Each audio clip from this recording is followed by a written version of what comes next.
Welcome, everyone, to the captive audience. It's the 27th of October in 2025. And I am Kevin Horn. I'm here with one of our very illustrious guests who joins us on probably a bi monthly basis, Representative Werner Reschke. And remind me of your district number again, because I always forget. 55. 55. Double nickel. That's right. I That's can't it. Yeah. drive. 55. Yeah. That's it. And you got a nice slice there of Southern Oregon and And Deschutes County. So we go up to Deschutes County, southern Deschutes County. So it's really nice. But you also delve into a lot of different issues. I think you're between you and Representative Deal, you seem to be kind of the intellectual firepower of the of the Republican caucus, and I'm the handsome and humble intellectual firepower of the caucus. unlike Representative Deal, right? He's on his own account. Yeah, exactly. Yeah, exactly. Well, and we're fortunate to have you and Representative Deal in our caucus. And the thing is, there's thought leadership because we're facing thoughtlessness and lawlessness on the other side of the aisle, which has laid siege not just to our cities and our state, but frankly, right now our country's facing a lot. Right. And it's fortunate that we have people that are willing to fight back against that. But just to kind of touch upon some of the issues we want to cover today, I think, why don't we start out talking a little bit about when we last spoke, I think the transportation package tax thing had not passed yet, but it was kind of inevitable, but we didn't know for sure. And now it has. And now there's this kabuki dance where an emergency session called by the governor to address an emergency has now resulted in a bill that's been passed, and she's not signing it into law. Yeah, it's fascinating. It was an emergency session called on for August 29th. And the House finished its business within, I think, 4 days. I think on the 1st or 2nd of September. 1st of September, we passed the bill. I voted no, but the House in whole passed the bill to the Senate. And then the Senate had to go through its procedures and was going to vote on it on that Wednesday, which I think was the 3rd. And then they said, nope, we're going to hold up for 2 weeks because the senator can't make it who would get them over the finish line. And then after that 2 weeks, they had to say, well, we're not ready yet. He's still not well enough to come in. We're going to go another 2 weeks. So the emergency that started on August 29th didn't get done until September 29th. Or thereabouts. So 1 month of emergency, and not because Republicans didn't show up, and not because Republicans didn't engage, not because Republicans didn't add ideas to the discussion, but because Democrats wanted to pass the bill on their own. They would not compromise. They would not change it. They would not modify. They would not say, here's something we can give you. How many votes can we get? And have an actual discussion. Nope, they wanted to carry it themselves. They wanted to pass the tax themselves. And so they waited a month on this emergency by the governor. And now we're almost a month after that, and the governor hasn't signed it because apparently it was really, really an emergency. So super urgent. So urgent. And she probably won't sign it till early next month. I think she has 30 business days, which ends up being, I can't remember the exact number, but it's more than 30. Yeah, it's the like weekend. 40 days, probably closer to 40 with the weekend. 42, something like that. Yeah, 40.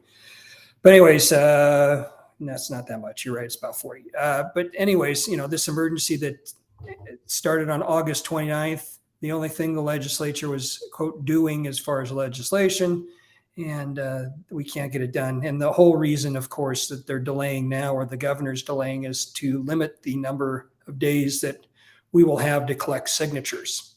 So every tax bill requires that 90 days have to go by before it goes into law. And so that clock started on September 29th. But signature gathering can't happen until the governor signs it.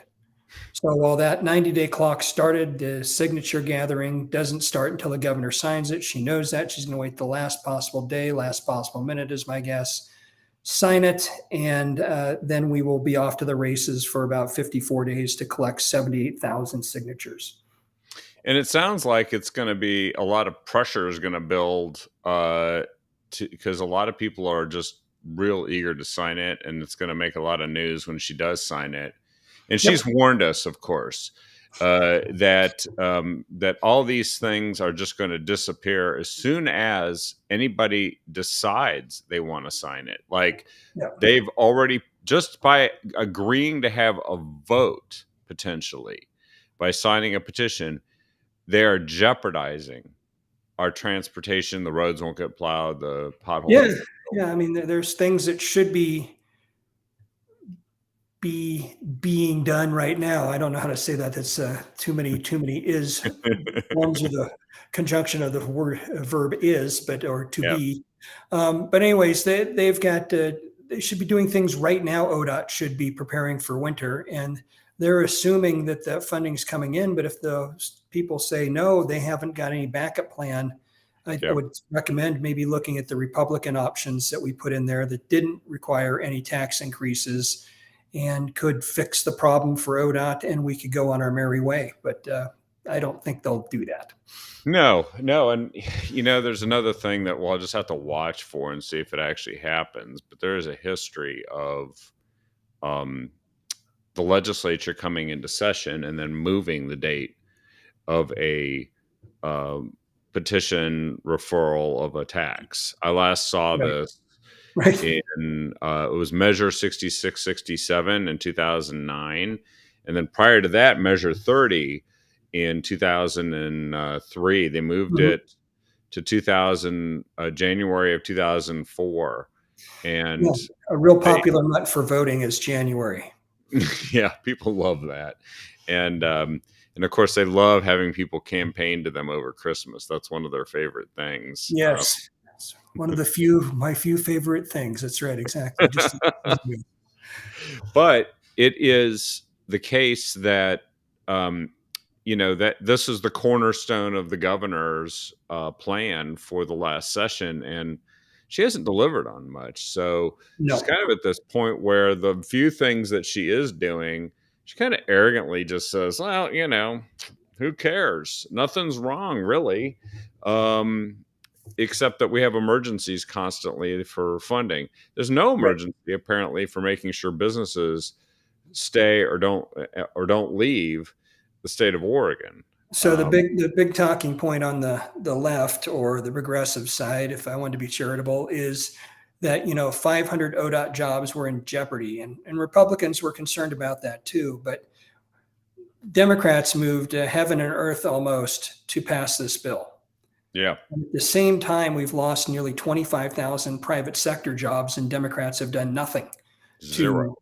to prevent that from augmenting and getting worse. I'm curious what the number is going to be when we get to the end of the year. I hope it's just 25,000, which is awful, but I hope it doesn't grow. Yeah, and the word emergency never comes up with that. So No, so so really, what I've learned, Kevin, yeah, is all jobs are equal. Some jobs are more more equal than equal than other. others. Yeah. Yes. So if Yeah, you're I a mean high that's skilled worker, you have a more equal job. yeah, yeah. Well, they're going to be equal somewhere else is where they're going to Yes. be when it comes to private sector jobs. And there's other states. I just was hearing, being reminded that NTech, which I think is in Albany, Yeah, yeah, um, around there. Yeah, it's they they got lured to Indiana with $1.5 billion. Like ugh, Indiana is not messing around, and they're just slightly bigger than Oregon in terms of population. that's sad. That's a number three then, another big one that's moving out. We have Tektronix, who used to be the largest employer in Oregon, and then you had Dutch Bros, and now you've got this Entech. So Yeah. that's not great. That's I would say not a way to fund your government if that's what you're concerned about is letting big businesses like that leave.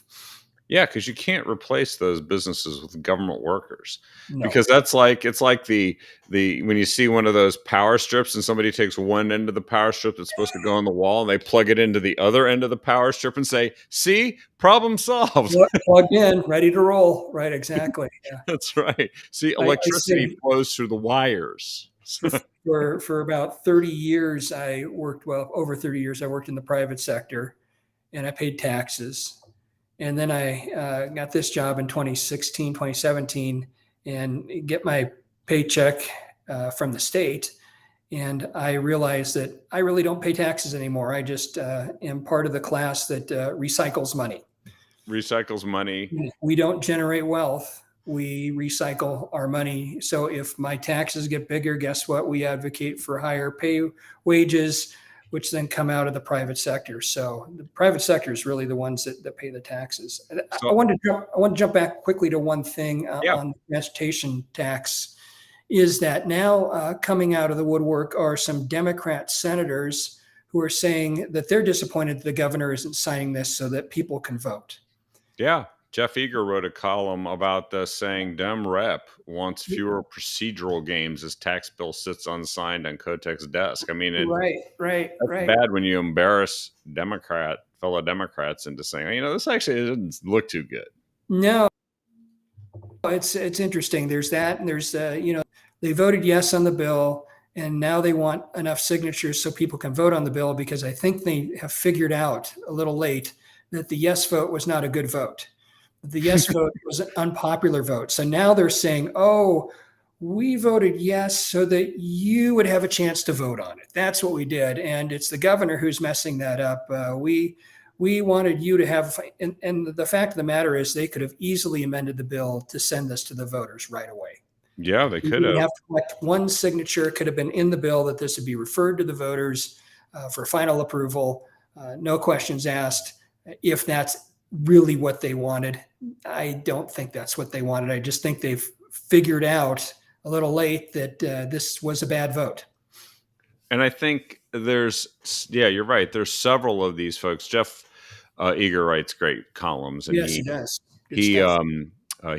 he's regular on our show here too. And um, so Emerson Levy, of course, you know what they do. He goes, neither side of politics is immune to procedural games, but at a time when faith in our democratic process is low, we need fewer games, more trust building. So they blame both sides for something they're doing. I'm And done with the both sides argument in the sense that the legislature, that is all it is. It's procedure, right? If we didn't have yep, procedure, we'd have chaos. And if we, quote, didn't play games, if Republicans didn't, quote, play games to slow things down, bills would just roll right through that legislature faster than you'd find out years later what happened because it went so fast. So the games we play now, the games they play are to make sure bills pass, like uh, holding up a special session for over a month and then delaying the signature. Those are the games they play to make sure things pass. And our games are to make sure that the constituents are aware of what's going on because we are pretty convinced when people understand what's going on, like this transportation tax, that it's unpopular and maybe, just maybe, people in the next election will consider a different way of voting. and I want to kind of draw a contrast. And I know that you're a state legislator, and this is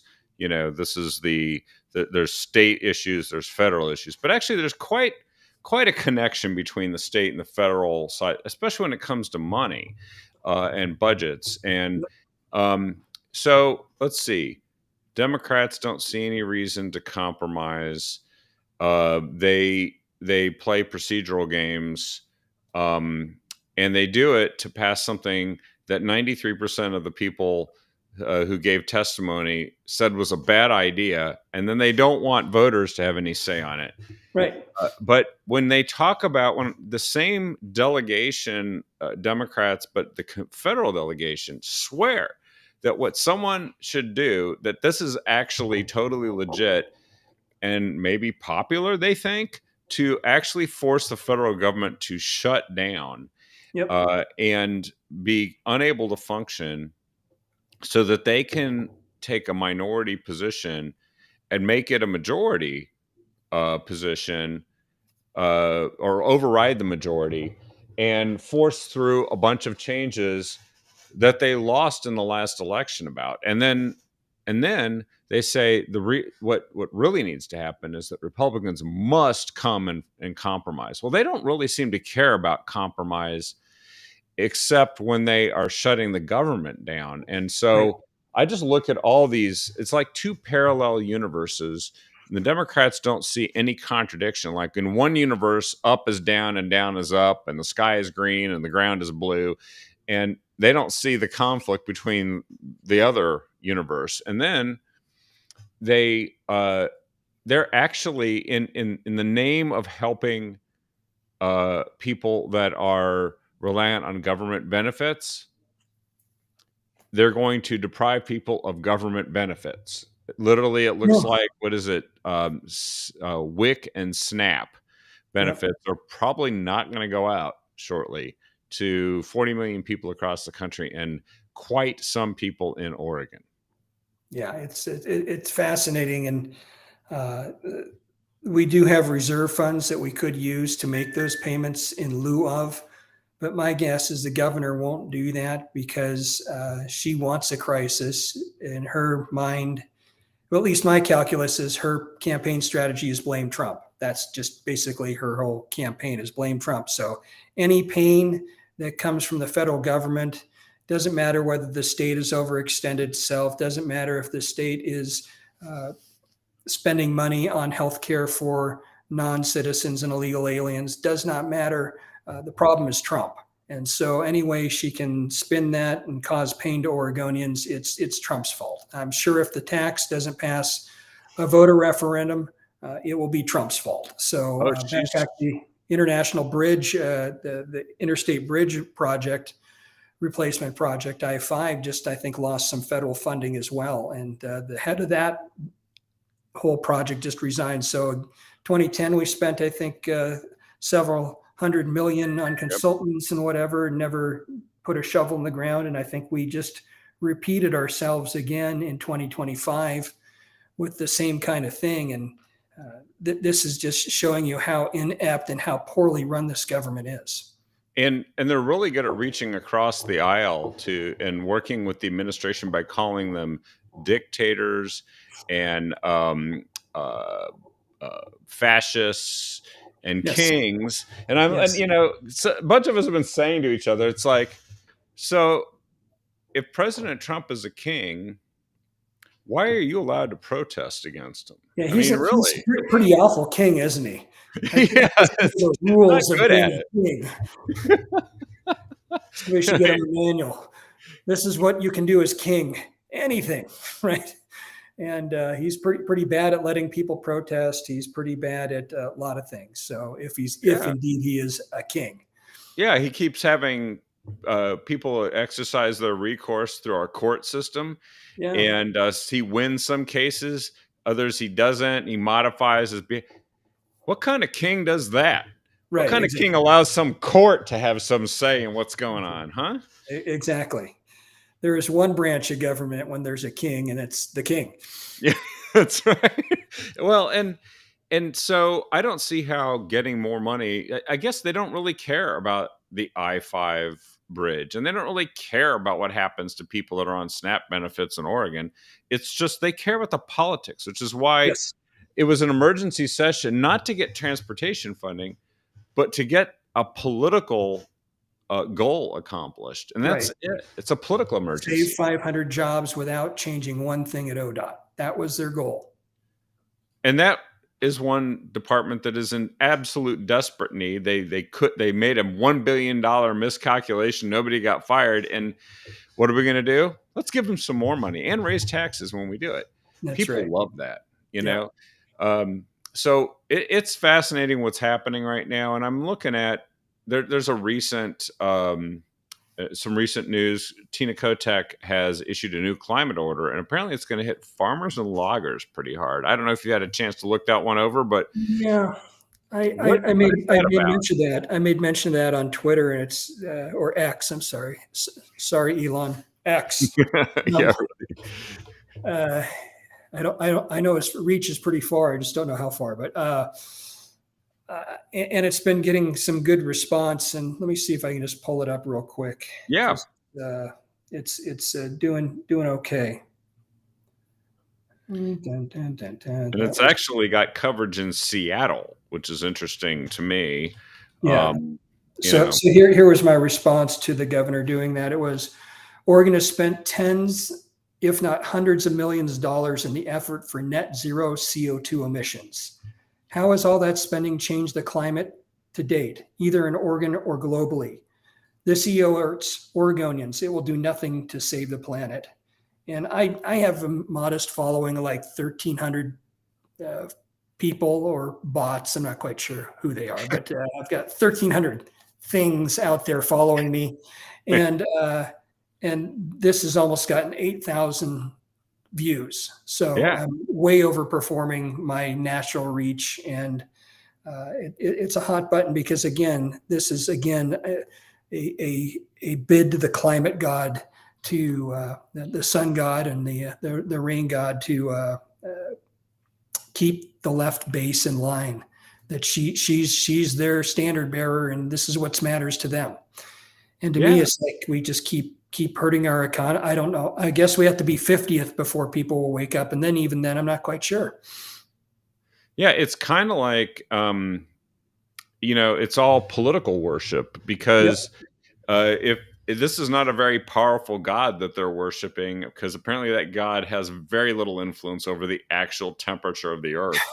Uh, it's I always ask them what's the optimal temperature, and they don't have an answer because there isn't an answer. And there isn't. actually, we have 8 billion on the planet now, and I don't know what the projections are to continue to grow. But let's say we get to 12 billion and 20 billion, we're going to need more food. That stuff that we all like to eat, and in order to do that, we need to grow more food. And to do that, a greener planet, a planet full of CO2, is actually a better thing than a worse thing. And people die more from the cold than they do the heat. Oh So yeah. overall, if the planet is warming, which I still am kind of questioning whether that's true or not, or by how much, if it is, I would say that's a better thing than if we were in a global cooling spell. I mean, why measure it accurately if everything you're doing really isn't changing it any? You just keep claiming that what do we need to fix the climate? More money, more time, which is the answer to everything, and more power, more control, and That's right. um, They have one club in their bag, and it's to tax you more. exactly. Doesn't matter whether they're on the fairway, they're in the rough, they're just off the green, or they're 2 feet from the cup. They have one club. Yep, they're putting somewhere deep into the fairway, and they're still claiming they're going to win the Masters. No Yep. matter what. History's on their side right now. I mean, 44 years a Democrat governor and nearly 20 years as a Democrat legislature is they've done well. So why would they change? Why would they get other clubs in their bag if this one works so well? Well, so speaking of clubs in their bag, there is. I'm just going to jump to this story because there is a 300-mile power line that was supposed to serve the public. Now it's only going to go to a data center, and there's a serious issue that's going to affect the entire state and everybody in it about getting power. Yep. And when you talk about things that maybe they should think about declaring an emergency on, or they will have to at some point if they don't take strategic, strident action, which would be bipartisan probably in many Mhm. cases, they're doing nothing about this. Yeah, I'm not a big fan of the smart meters we almost all of us have on our homes. Yeah. Because I think it allows the power company to do too much when they need to do rolling brownouts, right? And Yes. so I think this is not a great thing. I think that the issue here is that we have, because of Oregon's policy, we basically forced our big power producers to shut down coal plants and natural gas plants, which were working just fine, very affordable, And and closed had dams. long runway. And closed Yeah, dams. Hydro. and closed dams. We had 4 dams been taken out of here that powered what basically created enough power, like for Klamath Falls, the town of Klamath Falls, which is about 40,000, given or take a few. But a town that size, those four dams created enough energy to 24/7, 365. Now those are gone, so you have to find power to do that, and we're not building anything else except for solar and wind, and that's intermittent. And so we're getting to a point where we're going to have brownouts. And then you add to the mix data centers, and not just data centers, but AI data centers, Right. which are extremely hungry. And there's not only just power that those things need, they also need water. Yeah. And so we're going to run into a water crisis as well, because those things demand huge amounts of water every day. And so it's not just going to be power, it's going to be water. And it's kind of us versus Skynet, I think, about, coming pretty soon. Yeah, really. Not sure. Be asking AI, what do we do about Oregon's power and water shortage? And the answer is, I'm not going to tell you because it's not good for AI. The answer is feed the data center. Right, exactly. Yeah, that's right. Feed the data center first. Right, yeah. Well, so that's one of those serious issues. And we just we just hinted at the government shutdown. Meanwhile, the Democrats are spending a lot of time talking about how there's nothing wrong and everything is great in Portland. Yeah. And yet there are people like Kevin Dahlgren showing what's wrong in Portland. And there are all kinds of journalists that are going out there that are personally covering what's happening around the ICE building. And there's all these reporters in Oregon that are ignoring it and not telling anybody about it. And so Tina Kotek's like, nothing to see here. Meanwhile, they've got a quasi paramilitary operation Antifa operates every day between 10 a.m. and 10 p.m. and 3 a.m. that apparently you won't see if you go there at 2 in the afternoon when the media shows up before deadline. Like our U.S. Senator, exactly right, in this pumpkin patch. That's right.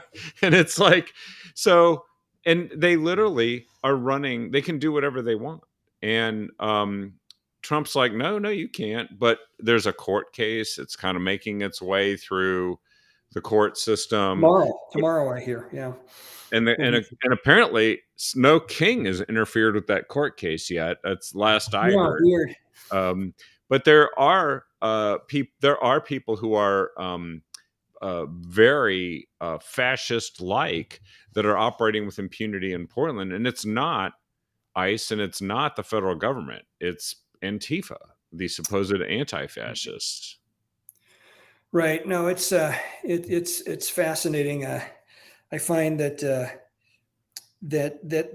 this whole thing that's going on in Portland is, in my view, somewhat of a distraction. I mean, it's important, and we should protect our federal buildings, and we're not. And so that's why the federal government's getting involved to protect itself.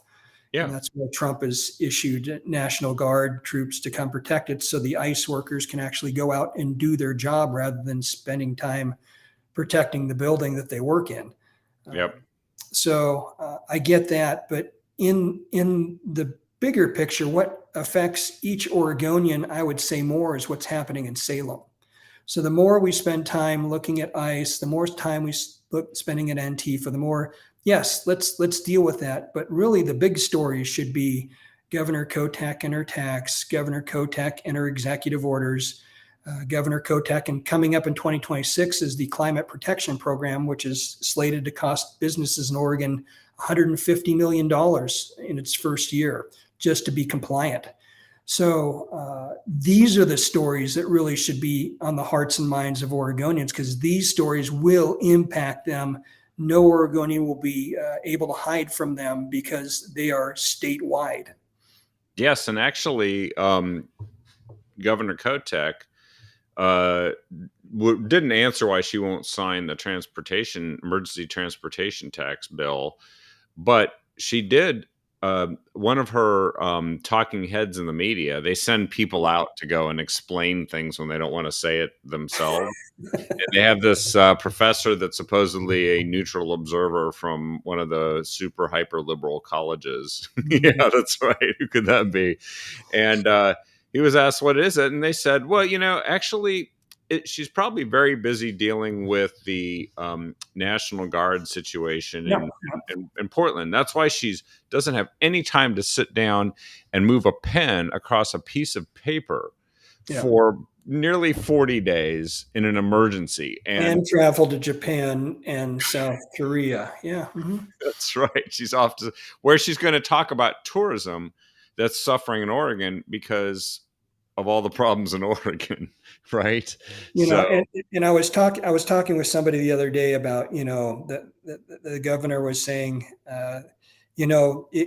if Republicans and others would quit bad mouthing Oregon, things would get better. Businesses would come back, and businesses wouldn't leave. And that's I just don't buy that, because businesses, when they decide they're going to come somewhere, they do due diligence. They really do a lot of studying. They do a lot of comparison. They don't just read a headline in USA Today and say, oh, we can't go to Oregon, we can't go to Portland. No, they do their work. And what's happening the numbers are not in favor for Oregon, whether it's taxes, whether it's regulations, whether it's fees, whether it's all this stuff. It's just not in favor of Oregon. So it's not that we're bad mouthing the state. We're telling it like it is, hoping Oregonians will wake up and vote differently in 2026. yeah, and I think that that never has a Republican point of view been so utterly powerful as to bring Oregon's economy or tourism to a halt. Because most of the people in Oregon actually have no idea what we said unless we do what we do, like the show, and even then, if you go and try to find an actual Republican opinion in most of the news outlets that reach people, the vast numbers of people in Oregon, you won't find it. You Either won't they're find it, or it's at the bottom of misrepresented. the page, or it's twisted. It's not That's right, what they said. exactly. It'll be So misrepresented or not there at I'm very all. familiar with that latter technique, where it became very famous for something I never said. That's So right. so so apparently all of a sudden we have this an amazing effect upon tourism in other states. You know yeah, what it is? It's like I think that is what does bother them the most about the Antifa stuff in Portland, is that when you show actual video of what's happening there yeah, and then you go and send that across the country, you don't get people who just want to come to a weird quirky city and be safe and enjoy a night out. yeah. And you do get another kind of tourist. You get the kind of tourist who wants to go and join what Right, Antifa's doing and right. do what they're doing. Terrorist tourism. An interesting idea there, Kevin. We'll have to rattle that one around a bit. Yeah, really. Well, maybe that's what Tina's over there talking to Japanese Maybe about. so. Send Uh, us your Antifa supporters because yeah, they if love you end up with no thumb, then come on over. it. Right. You have to.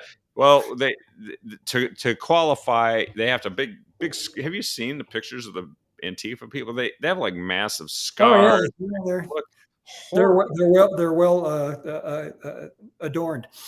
They look like the extras from Mad Max or something. Yes, You yes. know, I think that's that's what they where they remind. get their. Yeah, I think you're right on. They're either ahead of their time, or they're in a false reality. I think maybe a little of both, but Little yes. of both. Yeah, a little of both. And that false reality is perpetuated by media that frankly doesn't tell what's really happening. Now, um, uh, coming back to the government shutdown, um, there is an issue with. I'm just going to say it's called Obamacare. It Hmm. manifests itself in many ways. There's also Medicaid, right? Yep, yep. But the Democrats are very concerned that a subsidy is going to go away that was meant to be temporary. The Biden administration, when in 2021, when Democrats controlled the presidency and both the Chambers, House yeah. and the Senate, yeah, they passed and signed into law a temporary subsidy that was supposed to last during COVID. Yep. That was what it was there for, and its purpose was to deal with potentially people being unable to afford insurance on the marketplace, the Obamacare healthcare marketplaces. Right. Well, that doesn't make healthcare cheaper. It just makes it so that you don't notice it's gotten more expensive. And then fast forward to a, an expiration that was created by the Democrats and the Obama administration in 2021 Right. that they are now blaming Republicans for and shutting the government down.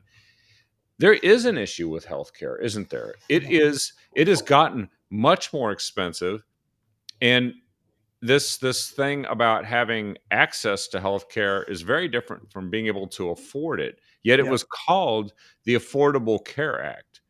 And so now apparently we can't have affordability unless a massive government subsidy that was only meant to be temporary is now made permanent. Does And that this, fix healthcare in Oregon? yeah, I mean, I think you look at that. That's just as a broader principle. This is the way Democrats often operate. They will pass something and make it temporary, saying, "Oh, don't worry, we're just spending it for these few years to get through this thing." And then when it comes to expiration, if Democrats had been in charge right now, right, they would have passed it to make it permanent without saying a word. It had been shoved in some bill somewhere, somehow, some way, and nobody would have known about it. And that temporary thing would have become permanent. And that's what they do in rules in Oregon. When agencies are making rules, they'll make a temporary rule. And then when the temporary rule comes up to be expired, they say, "Oh, let's make it permanent because we've been doing it already." Yeah, What? really. What? No, no.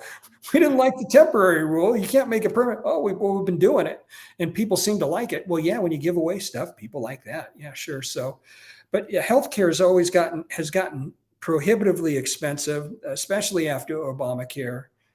We have it's not great. I mean, there are no.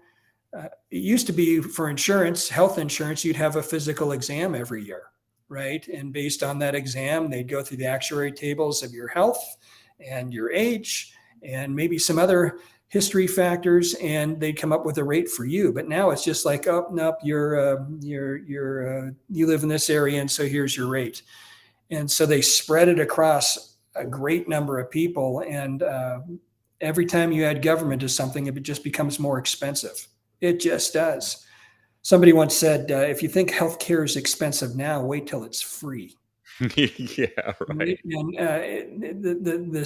in thinking in that, that's what's going on here. That when you don't have to pay for your healthcare insurance, or you have to pay very little for what it really costs, you'll go to the doctor every day if you want to, right? Because the doctor makes you feel good. Somebody calls your name. Oh, they said my name. I get to go in the back room.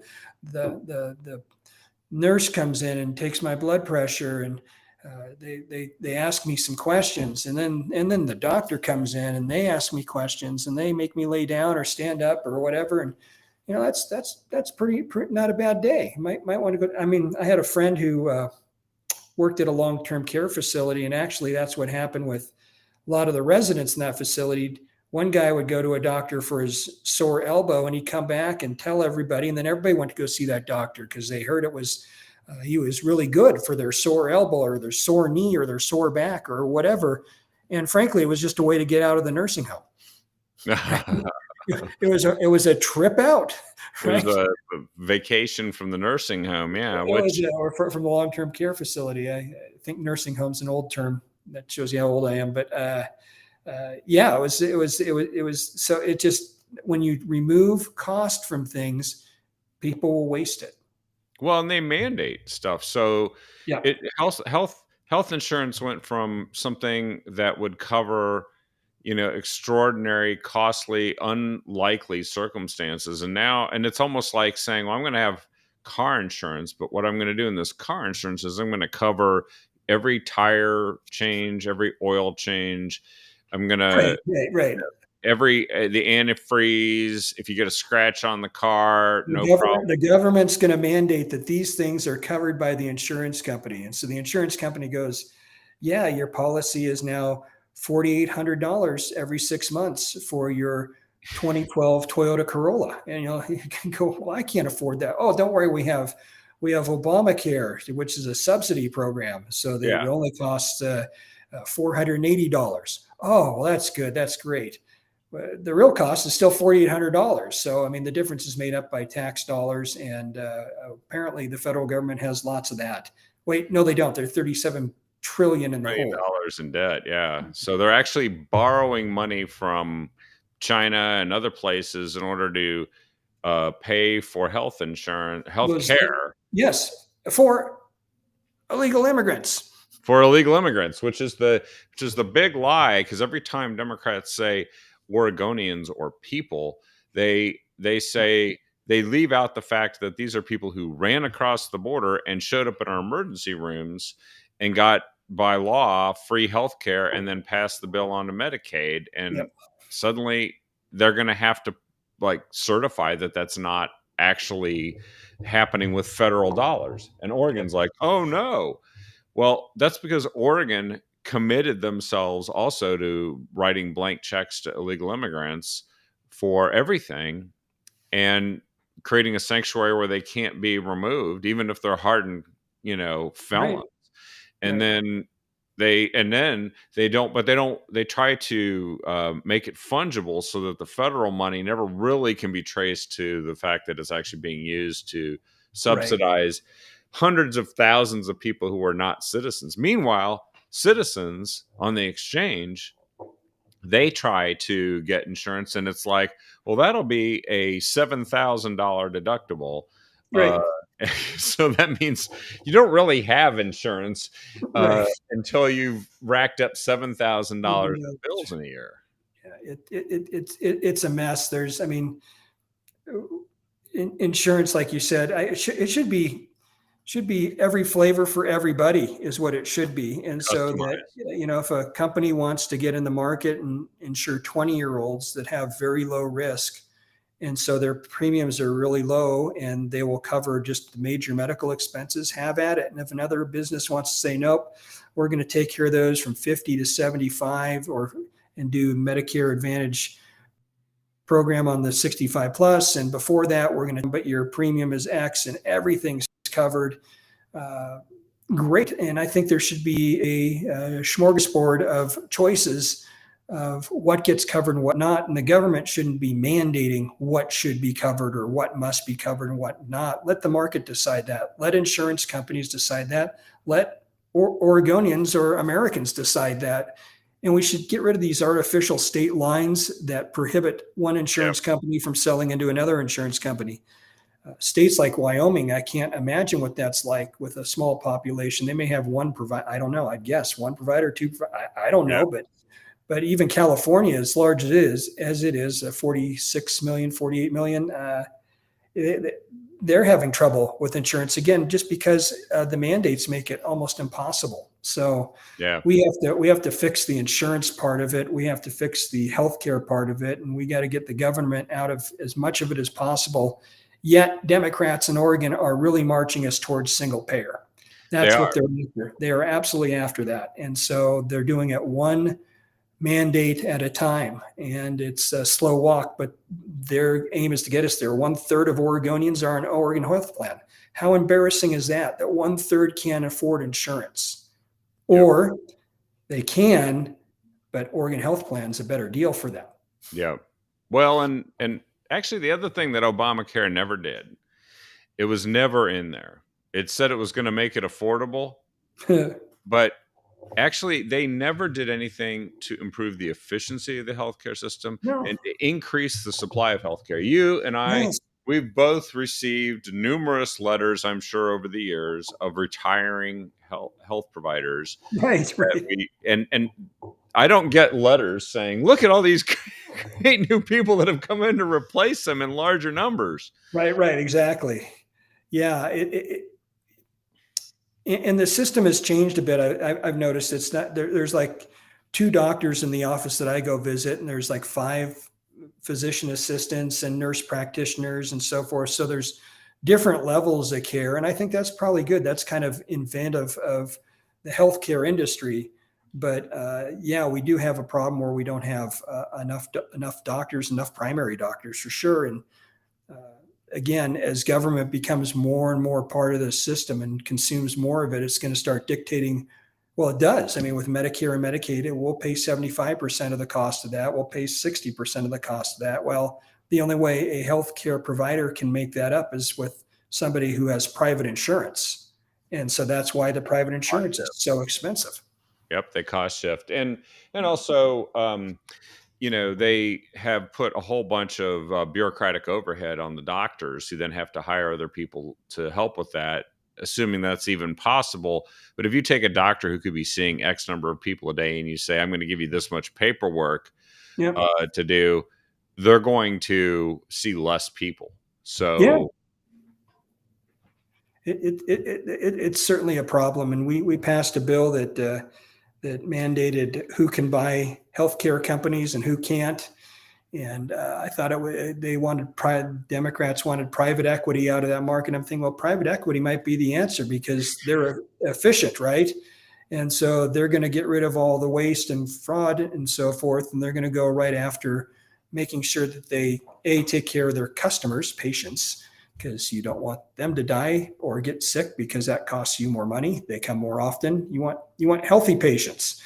And so, anyways, it's I think that we've got a long way to go, but it's doable. It certainly is doable to make it affordable again. Well, and so that's kind of what's underlying this whole debate that's going on. I hope people are aware of that. That's a great debate to have after they figure out how to just get the government back open. Because here's a fact: Yep. every Democrat member of the Oregon congressional delegation, Senate and House, voted to close the government when there was a bill that would keep it open temporarily long enough to go and start working on all these issues like appropriations and Right. Right now, they would be negotiating and working together to find a compromise to pass a budget. Right. yeah. While the Instead, government was open, as opposed to it's closed, and so we're all wringing our hands over the fact that people aren't going to get paid, like I'm military I'm members. Yeah. I'm told that once air traffic control starts delaying a third of all the flights, and the people start rioting in some of the bigger cities, just going into Walmart and Kroger and all these places and just walking out with food because there's no SNAP benefits on there to use. Right. I don't know. Well, Push that's comes. kind of the chaos that the Marxist likes, right? Yeah, This is what a leftist likes, is this kind of chaos. And you make people dependent on government, and then you remove that and blame others, you blame the fascists, and yeah, then people get upset and said, well, heck with it, nobody's looking out for me anymore. I'm just going to take matters into my own hands and take that can of black olives. They're mine. yeah. I'm running. I'm going. Grabbing it and going. Well, this is so. All of these issues, all these things that are happening, and I don't know if there is still talk of another special session. It's really hard to say. I mean, I don't know if you've heard anything, but there was some talk that they would do something to take us off of the connect with the federal taxes and The in disconnect. Oregon. Yes. Yeah. Yeah, and I don't know if that's still anticipated, but that's a big deal. And I think people will find their taxes go up, especially in certain categories, quite significantly. Like the billionaires that make money off of overtime and tips. Um, they're going to Right. see Right. taxes Exactly. go way up.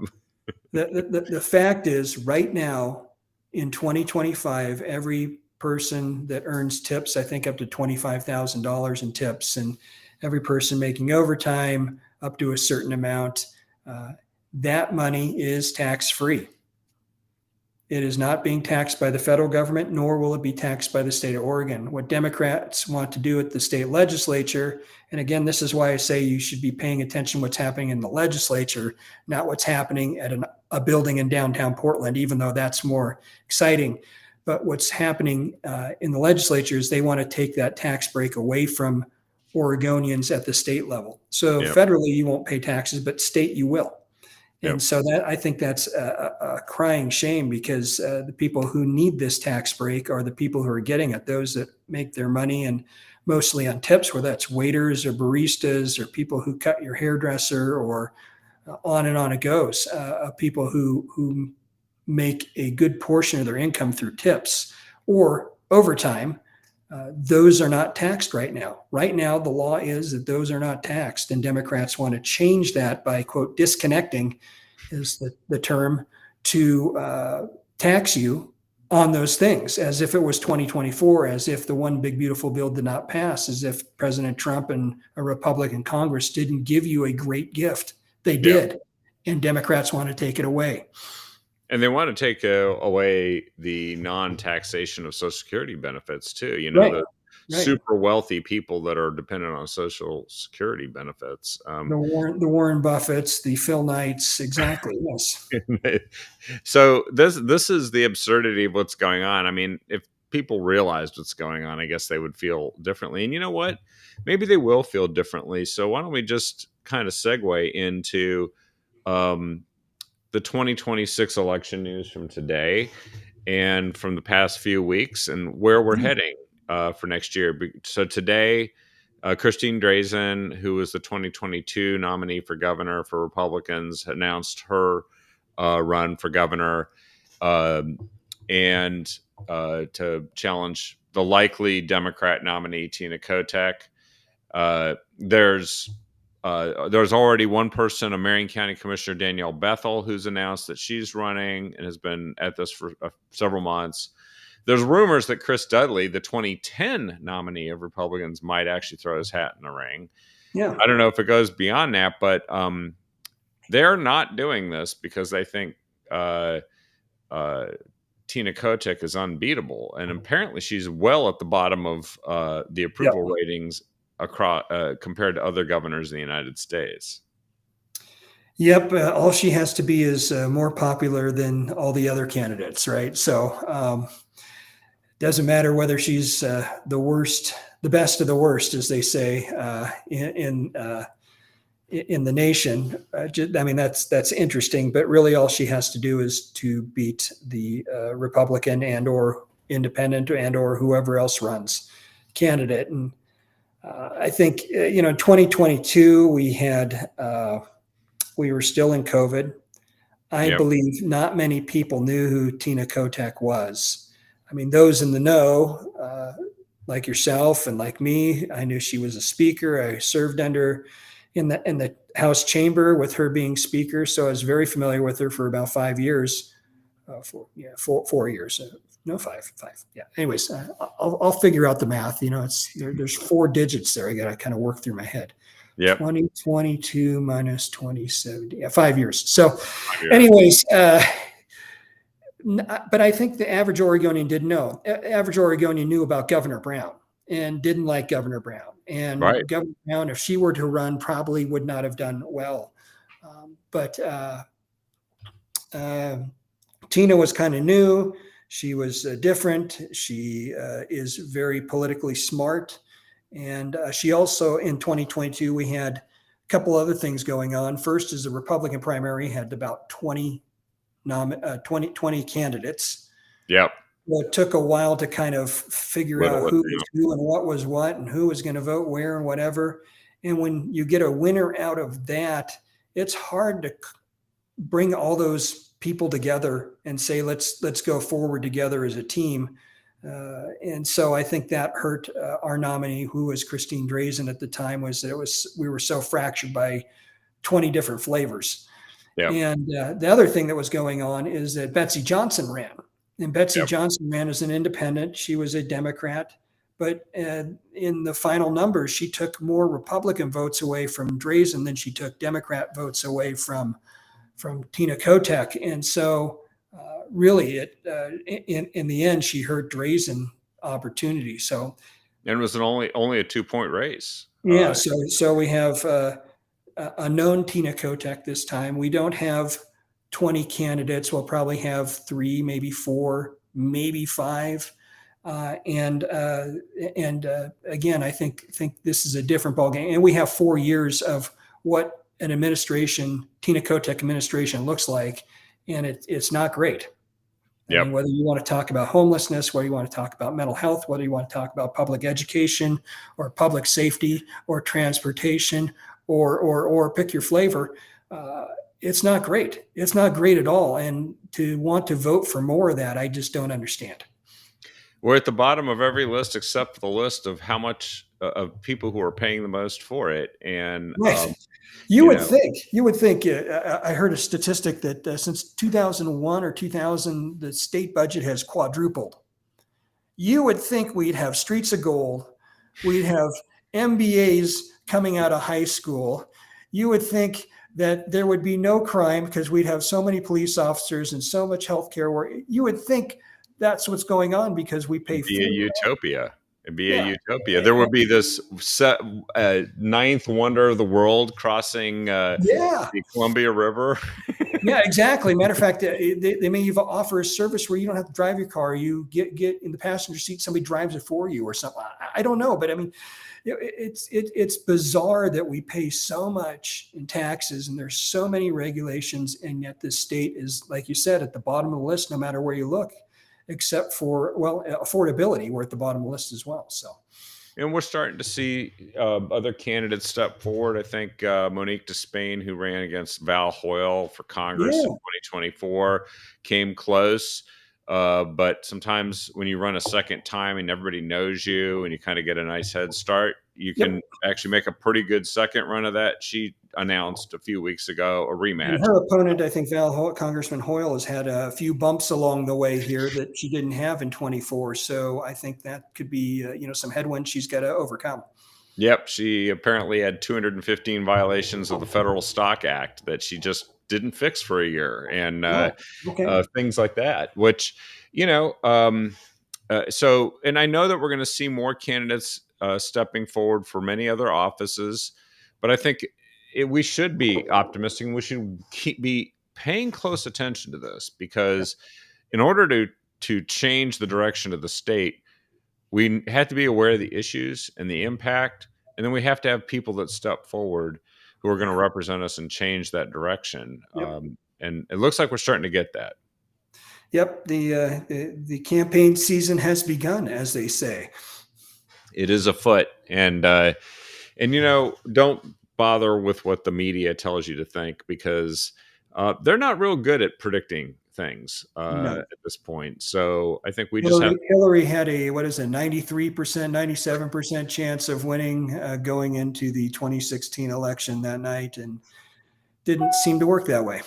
Nope. And so stay optimistic. We're the grand optimistic party. We know we can overcome these There you go. problems and we can actually change who's leading the state, even in a place where it's been misled for so long. And every sense of that word, misled.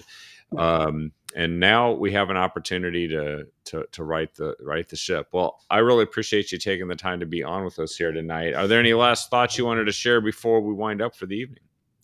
No, I think be diligent, be vigilant. As that's the price for freedom. I think we have a lot to be thankful for in this state. I think it's a beautiful state, and California is fascinating. The Steve Hilton run for governor, I guess he's up a point on the Democrat leading candidate, which will be fascinating if California gets a true conservative in the governor's office. I've said that one of the three states along the West Coast has to go to the right. And once it does, it will embarrass the other two states so much that they'll have to reform. The So dam will we break. have to break through the dam. Right now, it's kind of like people on the West Coast think north south. We don't think really going east very much, and so we compare gas prices to Washington or to California. We never compare prices to Idaho or Nevada. People don't do that. So I just think that if they can break through, or we can break through, or we can break through together with a Republican governor, oh my, I think we can really change things up in a hurry. It could be a tectonic shift and a Yep. great welcome opportunity. By the way, I do want to mention to folks they can check you out on wernerfororegon.com. That's FOR, Yep. Oregon.com. And you had a really good commentary from a couple of weeks ago, just talking about Charlie Kirk, transportation tax, Portland violence. And I urge everyone to take a look at these and follow you because you do this. Plus, you have very good remonstrances and stuff that when the Nobody knows what a remonstrance is, Kevin, but thank you very much. There. They're Well, speeches of protest. it is. It's a speech of protest where you speak your mind and you actually say what needs to be said. And Democrats hate them because they can't silence you very We easily. smile and we speak truth, right? We're happy warriors, as we like to say. But yeah, I think I'll have another newsletter coming out this week. So sign up if you haven't already at wernerfororegon.com.